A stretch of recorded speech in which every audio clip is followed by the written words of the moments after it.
Ya halo, balik lagi di Full Stack with Norm di series ketiga kita. Di episode keempat ini kita akan ngebahas terkait integrated with React. Nah setelah episode satu kemarin fairing up the project, kita udah laluin. Terus episode kedua terkait connecting to MongoDB kita udah juga lakuin.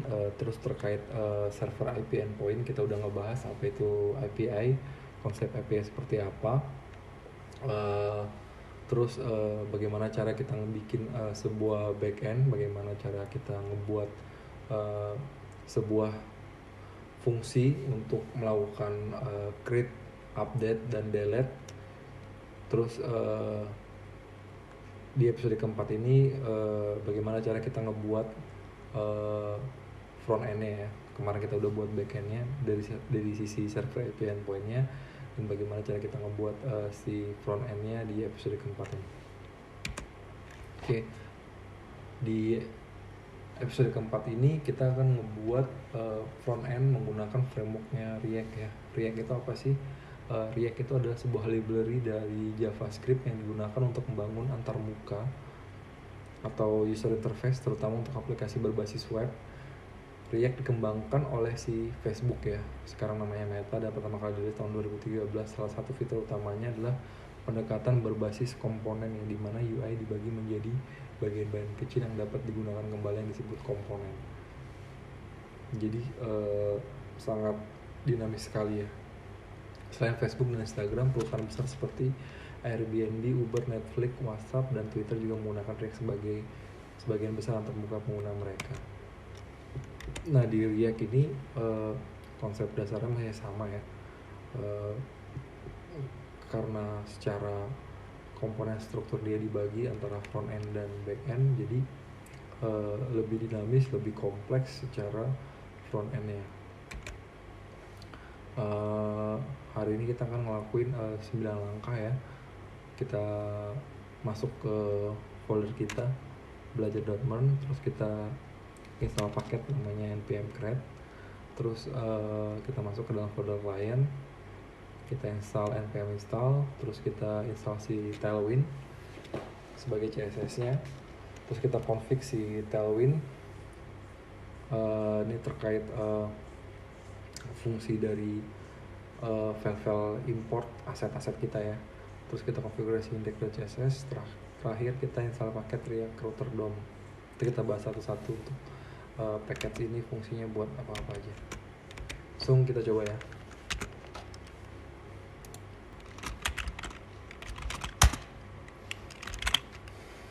Sini.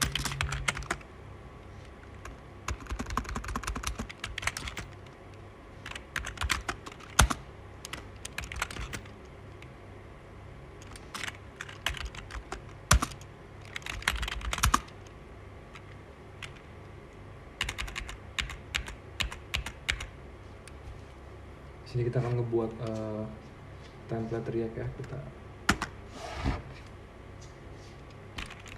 pilih React aja, pilih JavaScript.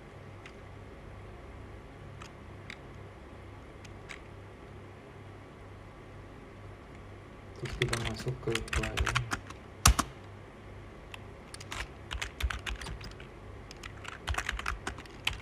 install npm install.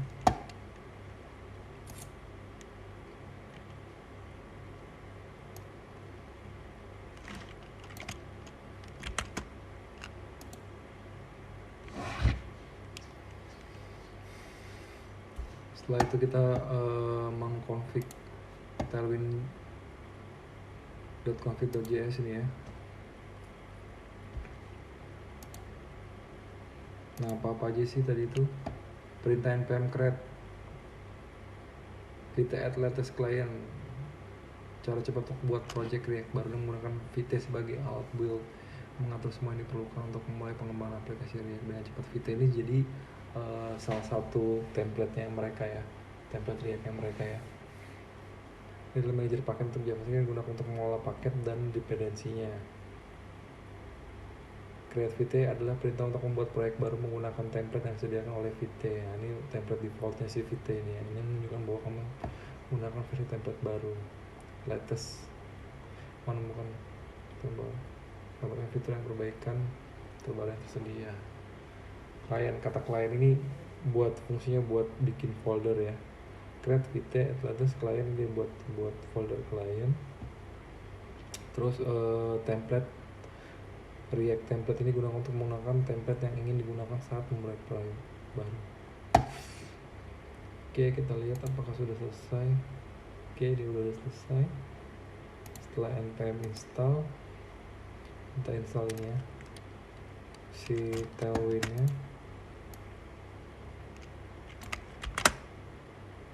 Kita install.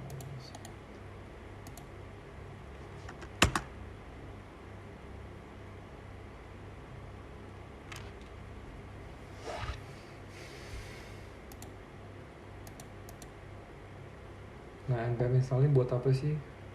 Digunakan untuk mengunduh dan menginstal semua dependensi. Jadi setiap kita ngebuat atau kita menginstal template baru itu kita harus melakukan pengunduhan ulang atau menginstal semua dependensi yang dibutuhkan oleh sebuah template ya. Kalau misalnya kayak gini kan kita pakai Node Package Manager nya punyanya Node ya, npm install. Singkatnya npm install memastikan semua pustaka dapat dibutuhkan untuk proyek Node bisa digunakan sebagai proyek biasa.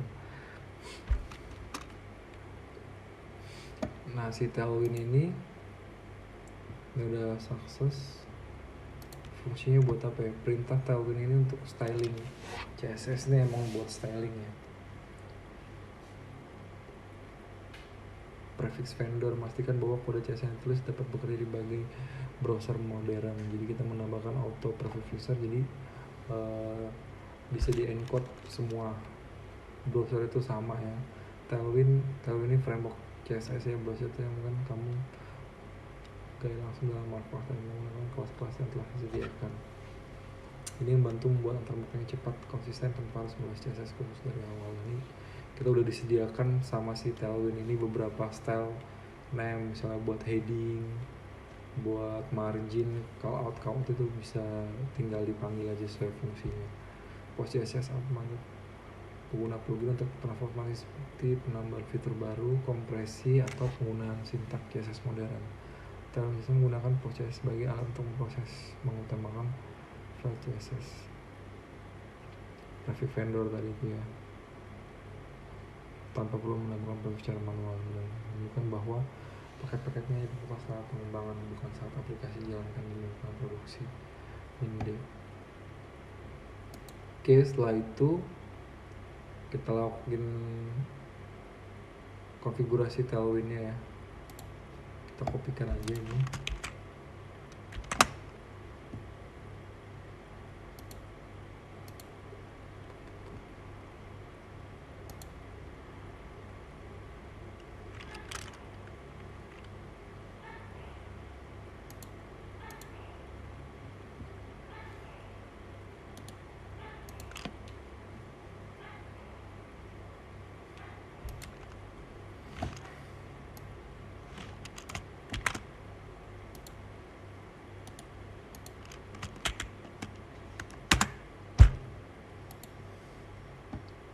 Kopikan.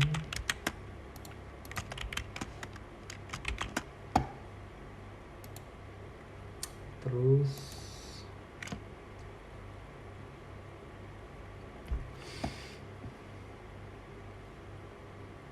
kita hapus semua index.css, kita copy paste ini semua ya. Kita cari index.css di src ini, biar kita pakai style sheet-nya punyanya si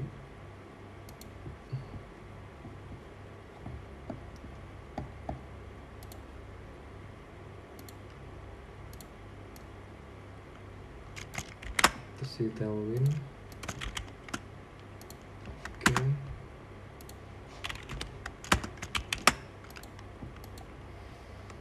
Setelah ini kita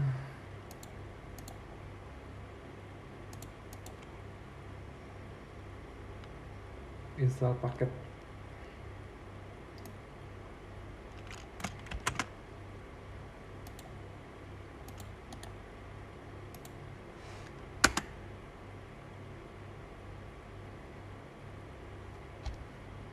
Oke, kita deep dive lagi dengan menambahkan ini fungsi ini ke dalam indeks. Kita melakukan semua kemampuan yang ditawarkan oleh Tailwind ya, benar ya tadi ya. Kita udah install Tailwind, jadi kita nggak usah mendefinisikan lagi index.css nya, kita udah pakai CSS punya Tailwind. Terus kita tambahkan package React Router DOM, routing dalam aplikasi React. Kemudian untuk menavigasi antar komponen dan meningkatkan pengelolaan. Jadi fungsinya ini sebagai router ya, sebagai pengelola. Oke.